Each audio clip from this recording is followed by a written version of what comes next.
Hello friends, मैं शिवम कनौजिया स्वागत करता हूं आपके अपने यूट्यूब चैनल एग्ज़ाम ट्रिकी में। आज का जो हमारा टॉपिक रहेगा वह रहेगा हेयरिंग इम्पेयरमेंट यानी कि श्रवण बाधिता। श्रवण बाधिता के अंतर्गत हम जानेंगे श्रवण बाधिता की अवधारणाएं, अर्थ, परिभाषाएं और विशेषताएं, concept, meaning, definition, characteristics of hearing impairment. काफ़ी महत्वपूर्ण टॉपिक है ये। जितने भी स्पेशल एजुकेशन से संबंधित छात्र हैं इनके लिए काफ़ी महत्वपूर्ण टॉपिक है। लगभग ये टॉपिक आपका 5 से 10 नंबर में पेपर में पूछा जाता है और इससे संबंधित 1 से 2 नंबर में भी क्वेश्चंस पूछे जाते हैं, वो भी मैं इस वीडियो में आपको बताऊंगा, इसलिए वीडियो को अंत तक देखिएगा। और दोस्तों, अगर आप हमारे चैनल पर पहली बार विजिट कर रहे हैं तो चैनल को तुरंत सब्सक्राइब कर लीजिए और सब्सक्राइब करने के बाद में दोस्तों बेल आइकन जरूर प्रेस कर लीजिएगा, जिससे कि नए वीडियो की नोटिफिकेशन आपको तुरंत मिल जाएगी और आप वीडियो देख सकेंगे। दोस्तों, वीडियो को लाइक कर दीजिएगा और ज़्यादा से ज़्यादा उन छात्रों के पास शेयर कर दीजिएगा जिसको इसकी आवश्यकता हो, क्योंकि वो भी इस अपॉर्चुनिटी का फुल लाभ उठा सकें। देखते हैं, जो आज हम बात करेंगे श्रवण बाधिता पर। और मैं आपको बता दूं कि जितनी भी स्पेशल एजुकेशन से संबंधित जानकारियां और नोट्स जो हैं वो आपको इस चैनल पर प्रोवाइड कराए जाते हैं, इसलिए चैनल को तुरंत सब्सक्राइब जरूर कर लीजिएगा। चलिए स्टार्ट करते हैं आज का वीडियो। सबसे पहले अगर हम बात करते हैं तो श्रवण बाधिता की अवधारणा पर, यानी कि कॉन्सेप्ट ऑफ हेयरिंग इम्पेयरमेंट। दोस्तों, कॉन्सेप्ट क्या होता है? मतलब जब कोई भी चीज़ की शुरुआत की जाती है या उससे कोई पुरानी चीज़ें जो होती हैं, जो कॉन्सेप्ट होता है, मतलब यानी कि अवधारणाएं, कहाँ से शुरुआत हुआ, किसने शुरुआत की और किस बारे में, इसके बारे में कहाँ पे कहा गया है, तो ये कॉन्सेप्ट्स के अंतर्गत आता है। तो अगर हम बात करते हैं तो सबसे पहले हम जो बात करेंगे वह स्पेन के जो महात्मा थे पेड्रो पोंस डी लियोन। इन्होंने 1555 ईस्वी में बताया कि श्रवण बाधित बच्चों को पढ़ाया जा सकता है। याद रखिएगा, स्पेन के महात्मा थे पेड्रो पोंस डी लियोन। इन्होंने 1555 ईस्वी में बताया था कि श्रवण बाधित यानी कि हेयरिंग इम्पेयर्ड बच्चों को पढ़ाया जा सकता है और उन्हें किस प्रकार से पढ़ाया जा सकता है। या देखिए, एक बुक थी deaf and dumb mains tutor, यानी कि इसकी हिंदी होती है मूक व बधिर लोगों के अध्यापक। मूक व बधिर लोगों के अध्यापक। यह पुस्तक 1680 ईस्वी में, यानी कि 1680 ईस्वी में जॉन डालगार्नो ने दी थी। तो इसमें क्या बताया गया था? इसमें जॉन डालगार्नो ने बताया था कि एचआई बच्चों को किस प्रकार से पढ़ाया जा सकता है, किस प्रकार से उनको इंस्ट्रक्शंस दिए जा सकते हैं जब वो फॉलो करें। और इसमें क्या कहा था उन्होंने, किस प्रकार से कहा, इसमें मेन इस पुस्तक में क्या था, इसमें एचआई बच्चों के शिक्षा है तो अनुदेशन की विधियों पे बात की गई थी। किस प्रकार से उनको टीच किया जाएगा, किस प्रकार से उनको इंस्ट्रक्शन दिए जाएंगे, तो इस प्रकार से इस पुस्तक में बताया गया था। आगे देखते हैं, ग्राहम बेल। इन्होंने श्रवण बाधिता के क्षेत्र में इन्होंने भी काफ़ी महत्वपूर्ण कार्य किए और इन्हें भी काफ़ी अहम माना जाता है श्रवण बाधिता के क्षेत्र में। आगे देखते हैं अब हम बात करेंगे श्रवण बाधिता के अर्थ पर, यानी कि मीनिंग ऑफ हेयरिंग इम्पेयरमेंट। तो सबसे पहले जब हम बात करते हैं तो दो वर्ड्स देखिए होते हैं, एक होता है हेयरिंग, दूसरा होता है इम्पेयरमेंट। यानी कि हेयरिंग का आपका सीधे से मतलब होता है श्रवण और इम्पेयरमेंट यानी कि बाधिता या क्षति। हेयरिंग में हम कहेंगे श्रवण और इम्पेयरमेंट बाधिता यानी कि क्षति। तो दो शब्दों से मिलकर बना होता है हेयरिंग इम्पेयरमेंट। तो ऐसे हम अगर सामान्य भाषा की अर्थ का मतलब ही होता है कि हम जो सामान्य बोलचाल की भाषा में कहते हैं, तो अगर हम कह सकते हैं कि जिन मनुष्यों को, जिन व्यक्तियों को सुनने में कठिनाई होती है तो वह श्रवण बाधिता के अंतर्गत आते हैं। तो आगे देखते हैं हम अर्थ के अंतर्गत। सबसे पहला जो हम सामान्य भाषा में हम लोग कहते रहते हैं, जब कोई व्यक्ति सामान्य वार्तालाप यहाँ पे सामान्य वार्तालाप की अगर बात की जाएगी तो मौखिक रूप से बात की जाएगी, मौखिक रूप से बात की जाएगी। सामान्य वार्तालाप की अगर बात की जाएगी तो यहाँ पे मौखिक बातचीत की बात होगी। जब कोई व्यक्ति सामान्य वार्तालाप के दौरान सुनने में कठिनाई महसूस करता है तो उसे हम क्या कहते हैं, श्रवण बाधित व्यक्ति कहते हैं। जैसे आसपास काफ़ी लोगों को देखा होगा, काफ़ी जो बुजुर्ग हो जाते हैं, या तो यहाँ पर देखिए सबसे मैं बड़ी बात बता रहा हूँ, जो श्रवण बाधिता होती है वह, अगर जन्म से ही बच्चा पूर्ण श्रवण बाधित नहीं होता है, कोई भी बच्चा जन्म से ही पूर्ण श्रवण बाधित नहीं होता है, ये बात हमेशा आप लोग याद रखिएगा। तो अगर हम बात करते हैं, अभी मैं कह रहा था कि काफ़ी जो वृद्ध लोग होते हैं उनको सुनने में कठिनाइयाँ, कभी देखा होगा कि कान लगा के सुनते हैं, कान में हाथ लगा के, जैसे पिक्चर में दिखाया जा रहा है कि कान में हाथ लगा करके सुनते हैं। तो क्या होता है, जब आपस में वार्तालाप कर रहे होते हो तब क्या होता है, उन्हें सुनने में कठिनाई महसूस होती है, तो यह श्रवण बाधिता के अंतर्गत आते हैं। और आजकल तो काफ़ी जो बच्चे हैं, छोटे बच्चे हैं हमारे, वो भी श्रवण बाधित हैं, तो उनके लिए भी यही कहा जा सकता है। आगे देखते हैं, व्यक्ति विशेष की ऐसी अक्षमता जो सुनने में बाधा उत्पन्न करे। व्यक्ति विशेष की, किसी भी व्यक्ति की ऐसी अक्षमता जो सुनने में बाधा उत्पन्न करे, उसे क्या कहते हैं, श्रवण अक्षमता या श्रवण बाधिता कहते हैं। और एक बात याद रखिएगा, इसको हम दूसरे नाम से भी जानते हैं, क्या होता है, हिडन डिसेबिलिटी। यह दिखती तो है नहीं, जब व्यक्ति को हम पहचान जब ही पाएंगे जब उसको हम यह देखेंगे कि उसको सुनने में अक्षमता है, वो उसको सुनाई सही से नहीं दे रहा है, उसको कान लगा के सुन रहा है या हेयरिंग एड लगा के सुन रहा है, या फिर हम ऐसे देखेंगे कि जब वो मौखिक संप्रेषण ना करके अपनी उंगलियों का, हाथ पैर का मतलब, यानी कि जो संप्रेषण उसको सांकेतिक भाषा का अगर प्रयोग करता है तब वो कोई संप्रेषण कर रहा है, तो ऐसे ही तो हम लोग पहचानते हैं श्रवण बाधित व्यक्तियों को।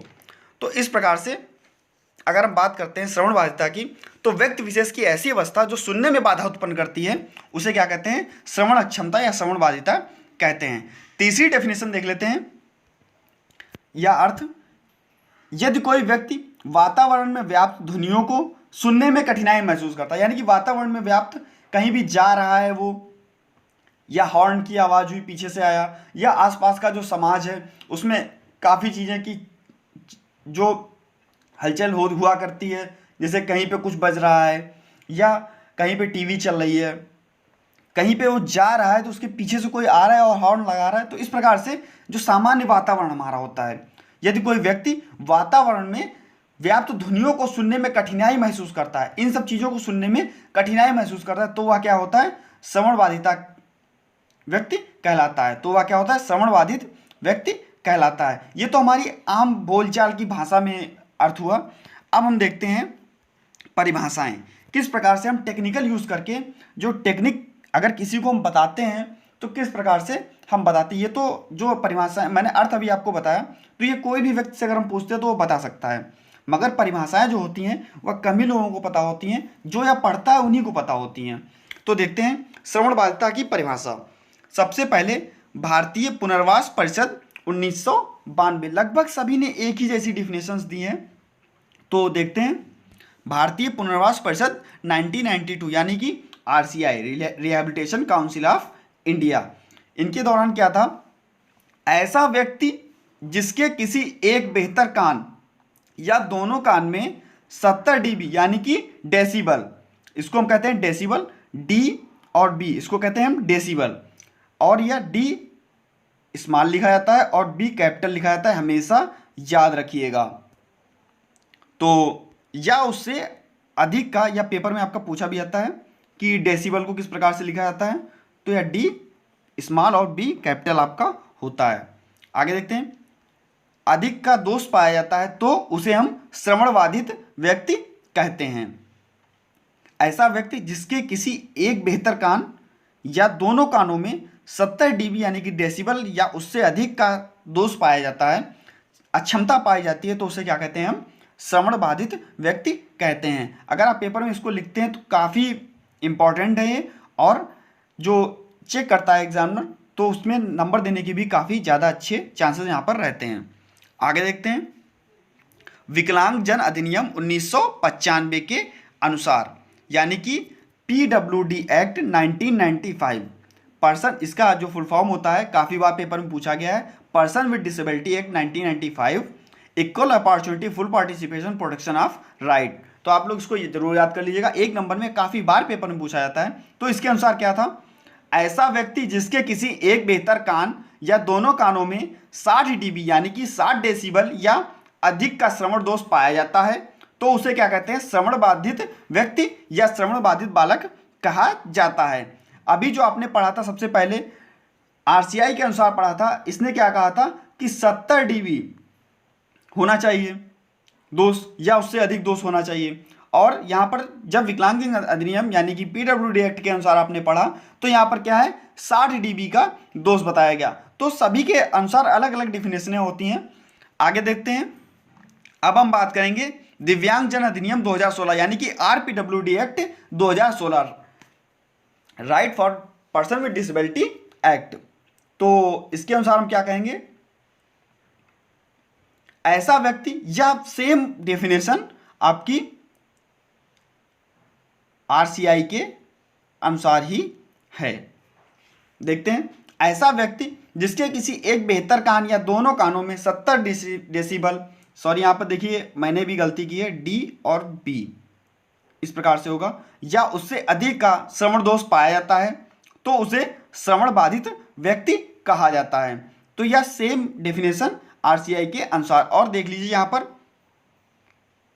विकलांगजन अधिनियम के अनुसार आपका 60 dB, RCI के अनुसार 70 dB, और दिव्यांगजन अधिनियम 2016 के अनुसार आपका जो है वह भी 70 dB के अनुसार ही कहा गया है। अब देखते हैं राष्ट्रीय प्रतिदर्श सर्वेक्षण संगठन 1991 के अनुसार यहाँ पर क्या कहा था, श्रवण बाधित व्यक्ति उसे कहा जाता है जो सामान्य ध्वनि को सुनने में अक्षम हो। श्रवण बाधित व्यक्ति उसे कहा जाता है जो सामान्य, जो हम जो लोग बोलचाल की भाषा में जो सामान्य ध्वनि होती है उसको सुनने में अक्षम होता है, उसे क्या कहते हैं, श्रवण बाधित व्यक्ति या हेयरिंग इंपेयरमेंट व्यक्ति कहते हैं। तो यह किसके अनुसार है, राष्ट्रीय प्रतिदर्श सर्वेक्षण संगठन। तो आगे देखते हैं, अब हम बात करेंगे विशेषताओं पर। और विशेषताओं पर जब हम बात करेंगे तो विशेषताएं होती क्या, किसी भी व्यक्ति जो होता है उसकी काफ़ी विशेषताएं होती हैं, बिना विशेषताओं के हम व्यक्ति को जान ही नहीं सकते। जैसे किसी भी कोई भी व्यक्ति है, अगर हम तभी तो उसको बताएंगे जब उसका नाम नहीं जान पा रहे हैं, तो ऐसे बताएंगे यार उसके पास गाड़ी है, उसके पास बंगला है, तो उसकी क्या हुई है, विशेषताएं हुई। तो आगे देखते हैं हम, श्रवण बाधित व्यक्तियों की क्या होती हैं विशेषताएं। सबसे पहले भाषाई विकास कम पाया जाता है। जाहिर सी बात है, जब उन्हें सुनने में दिक्कत होती है, जिन व्यक्तियों को सुनने में दिक्कत होती है, तो उनका भाषाई विकास जो होगा, जो भाषाई विकास होगा मतलब जो उनका संप्रेषण करने का तरीका होगा, मतलब ये होता है जो बोलचाल की मौखिक बातचीत होती है। अगर हम बात करते हैं मौखिक बातचीत की यहाँ पर भाषाई विकास की, जब उन्हें सुनाई कम देगा, यानी कि जब उन्हें श्रवण बाधिता का दोष होगा, जब उन्हें श्रवण बाधिता का दोष होगा तो उन्हें क्या होगा, जब भाषाई विकास बोलने में अगर उनको यही नहीं पता है कि गुड माने अच्छा होता है, और तो इस प्रकार से उन्होंने गुड कभी सुना ही नहीं तो अच्छा वो कैसे कहेंगे। तो जो ये होता है भाषाई विकास जो होता है वह कम होता है। जो कुछ सुन भी लेते हैं वह भी काफ़ी उल्टा सीधा, मतलब टूटा फूटा अगर सुनाई भी दिया कि, या जैसे किसी भी व्यक्ति को हम बोलते हैं जब, या आपके आसपास देखिएगा काफ़ी बुजुर्ग होंगे जिनको हम बोलते तो कान लगा के हाथ में सुनते हैं, तो एक बार नहीं 2 से 3 बार उन्हें रिपीट करके बोला जाता है। तो क्योंकि उनको अगर एक बार हम बोलते हैं तो कुछ सुनाई देता है और कुछ नहीं सुनाई देता है, तो इस कारण उनका भाषाई विकास भी कम होता है। और मैंने आपको सबसे पहले ये भी बताया था कि कोई भी व्यक्ति, कोई भी बच्चा जन्म से ही पूर्ण बधिरांध नहीं होता है, यानी कि पूर्ण श्रवण बाधिता का दोष नहीं होता है उस बच्चे में। अगर हम उसका शीघ्र हस्तक्षेप या की प्रक्रिया अपनाएं तो काफ़ी हद तक उसको रोका जा सकता है। आगे देखते हैं, संप्रेषण करने में कठिनाई होती है, यानी कि कम्युनिकेशन करने में कठिनाई होती है, आपस में बातचीत करने में कठिनाई होती है। क्या होता है, काफ़ी जो बच्चे होते हैं या कोई भी व्यक्ति होता है बातचीत करने में जब वो कुछ, अगर आपको भी सांकेतिक भाषा यानी कि साइन लैंग्वेज आती है और उसको भी साइन लैंग्वेज आती है, तो बातचीत करने में कोई कठिनाई नहीं होती है। और यदि आपको साइन लैंग्वेज नहीं आती है और वह व्यक्ति जो श्रवण बाधित है और उसको साइन लैंग्वेज आती है यानी कि सांकेतिक भाषा आती है, तो आप उसकी बातों को समझ नहीं पाएंगे, तो क्या होगा, संप्रेषण करने में भी कठिनाई महसूस होती रहती है। आगे देखते हैं, ऊंची आवाज़ को सुनना पसंद करते हैं। काफ़ी छात्र जो ऐसे होते हैं, काफ़ी व्यक्ति जो ऐसे होते हैं जिन्हों को कम हेयरिंग लॉस होता है, यानी कि सीवियर कंडीशन या प्रोफाउंड कंडीशन जिनकी नहीं होती है, माइल्ड मॉडरेट में ही रहते हैं, तो उन्हें क्या होता है, ऊंची आवाज़ को सुनना पसंद करते हैं।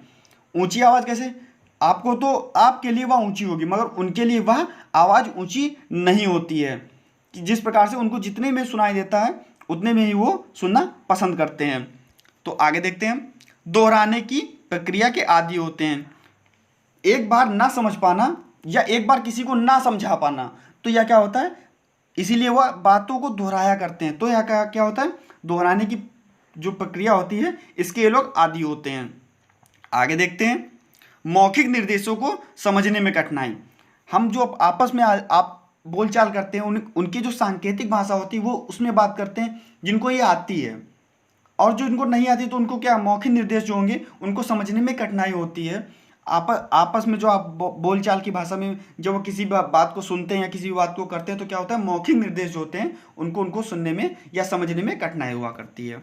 आगे देखते हैं, सांकेतिक भाषा में बातचीत करना पसंद करते हैं। जाहिर सी बात है, उनके लिए जब सांकेतिक भाषा ही है, जब उनको सही से सुनाई नहीं देता है, उनको जब श्रवण बाधिता का दोष है, तो उसके अंतर्गत वह क्या करेंगे, सांकेतिक भाषा का ही प्रयोग करेंगे। जब वो सांकेतिक भाषा का प्रयोग करेंगे तो उनके लिए सबसे जो महत्वपूर्ण कम्युनिकेशन का जो आधार होगा वह क्या होगा, सांकेतिक भाषा होगी। तब वो सांकेतिक भाषा में ही तो प्रयोग करना, बातचीत करना पसंद करेंगे। आगे देखते हैं, बधिर समुदाय में ही रहना पसंद करते हैं। जो उनके जैसे मतलब जो हेयरिंग इम्पेयरमेंट छात्र होते हैं, क्योंकि यहाँ पर उनको सांकेतिक भाषा दोनों तरफ से मिलती है, तो इस प्रकार से बधिर समुदाय में भी रहना पसंद करते हैं। आगे देखते हैं, समायोजन में समस्या देखने को मिलती है। अब मैंने आपको पहले ही बताया था, कोई व्यक्ति है जिसको सुनाई दे रहा है और कोई व्यक्ति जिसको सुनाई नहीं दे रहा, तो यहाँ पे क्या होगा, समायोजन होगा, जो इनके बीच का जो इंटरेक्शन होगा इसमें समस्या मिलती रहती है। आगे देखते हैं, दृश्यात्मक रूप से देखने में रुचि लेते हैं। अगर दृश्य के साथ में, जैसे कोई टीवी देख रहा है तो उसके साथ में अगर नीचे कुछ लिख के आ रहा है, यहाँ पे चित्र चल रहा है और लिख के आ रहा है, तो काफ़ी रुचि और लेते हैं, और इससे इन छात्रों को काफ़ी अच्छे तरीके से सिखाया जा सकता है, यानी कि विजुअली इनको देख करके काफ़ी अच्छी तरीके से सिखाया जा सकता है। आगे देखते हैं, अंतःक्रिया की समस्या पाई जाती है। इन बच्चों के अंदर अंतःक्रिया की समस्या पाई जाती है, या हम कह सकते हैं कि इनमें जो प्रदर्शन की समस्या होती है, परफॉर्मेंस की समस्या होती है, वह भी पाई जाती है। दोस्तों, अगर आपको वीडियो अच्छा लगा हो तो तुरंत वीडियो को लाइक कर दीजिएगा। चैनल को अगर आपने अभी तक सब्सक्राइब नहीं किया है तो तुरंत चैनल को सब्सक्राइब कर लीजिए, और ज़्यादा से ज़्यादा उन छात्रों के पास भेज दीजिएगा जो यह टॉपिक पढ़ना चाहते हो। दोस्तों, मिलता हूँ नेक्स्ट वीडियो में नए टॉपिक के साथ और